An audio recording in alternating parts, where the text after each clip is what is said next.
Hey guys, it's Rufus. First, you need to understand the one skill that each fragger has, and it is not mechanics. A good fragger has good decision making, and in order to become a better fragger, you need to be constantly refining your decision making. Look at Pengu for example. His mechanics are nothing special, but because he makes the right decisions, he can do pretty well, and especially for a support player. What most people do is focus entirely on mechanics, when really it doesn't matter that much.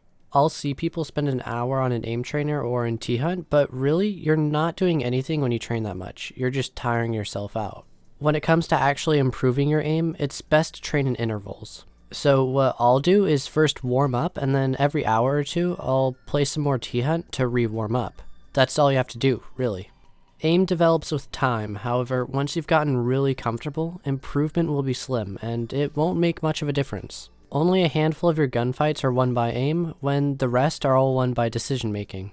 Now if you want to improve decision making, all it takes is playing the game, because each mistake is one bad decision that you'll never make again. Now another way to improve is to play with better people. You may have to ditch your current stack or team to do this if you have one, but when it comes to getting better, you need to be aggressive and treat it as a business. Go with the best opportunities in order to improve yourself. That's how all the top players treat this game. They treat it as a business because businesses are entirely focused on results. They don't care about anything else, and that's how you should think as a player. You should be putting most of your time into one stack or team, and that's because you want to have the best performance with your one team, and the other times can be spent with just like your friends or something. For the next tip, you need to understand when to stop peeking. Fragging is all about controlled aggression, which correlates back to decision making. However, it's also a part of discipline.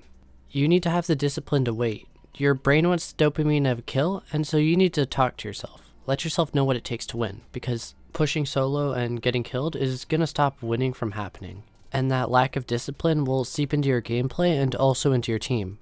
So when should you peek? First, let me tell you a saying I've heard. Peek only if your chance of winning the gunfight is above 50%. Now, what this is stupid. When you take a gunfight, it's not a coin flip.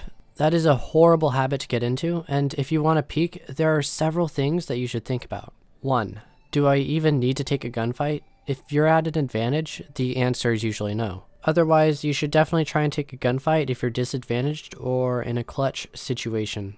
But if you're even, then you can take a gunfight, but you should wait for the right opportunity. Second, is anybody able to get your refrag? AKA, if I die, will my teammates avenge me? Now, if the answer to that is no, and you're peeking, then you're basically just risking the round for absolutely no reason. And 3, do you have the intel? If you don't have intel, then you need to go back to question 1. If it's a 3v3, why are you peeking without intel? You're risking yourself for no reason. And if it's a 3v4, then you can call it a justified risk. Go ahead and peek and make the round even. There are obviously so many more factors, but these are generally the most important questions in making sure you don't throw rounds and also for determining whether or not to take a gunfight. You also need to consistently practice as both a roamer and an entry player. You need to practice being in this role in order to actually get better at fragging. And there are 2 reasons for this. First, you're getting more gunfights and are therefore getting more practice. But second, you're also getting practice in taking control of area, which is a skill that many players don't have. They don't know how to be the first line of defense, so that when it comes time to be aggressive and get picks, they're not very successful. Or maybe even they're not confident enough.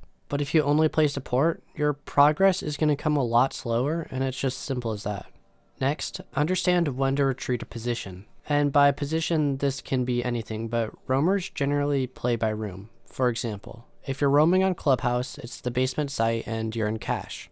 The attackers are roam clearing from CCTV, and so you need to know when to rotate from cache to construction. This is because if you stay in that position, you will die, and more often than not, the attackers will win because they outnumber you in guns and utility. You're by yourself, so nobody's getting your refrag. You need to be smart, because if you make a bad decision and die, you've now lost the round for your team. And that may sound like an overstatement, but it's true. Majority of the time, a one-man advantage will win the round. Now, a good way to know when to retreat a position as a roamer is after you destroy a drone. Generally, you just want to fall back and not take a gunfight. You're prioritizing your life and therefore wasting more time, which is the primary goal of a roamer. It's not to get picks. However, let's say you're holding picks on Cafe. you want to retreat your position when you lose your utility. In this case, the utility is a shield, but your utility can be a reinforcement, ADS, or any other utility that slows down the attackers. Essentially, when a position is no longer safe, you need to fall back. And when you play like this, here's what happens. You maximize the amount of utility that affects the attackers, while also maximizing the amount of drones you destroy, all while prioritizing your life and ensuring that you waste time and only take gunfights if you have to. Sounds a lot nicer than relying on gunfights, doesn't it? Just think of this as a system that you're following, and this system works very well for roaming. This last tip applies to defense. Whenever you get a pick, you have 3 options: push, move, or stay, and you should never push. On defense, you need to always retreat as a roamer. When you push, you will almost always die. This is because the attackers are going to be working immediately on pinching you and killing you because they want to secure a trade rather than lose a teammate. When you push, you're generally going to have no intel, but the attackers will have intel on you, and they will outnumber you too. If you're an anchor, obviously you won't be retreating from sight or say a set position such as claws on villa, but just don't be predictable and re-peek immediately.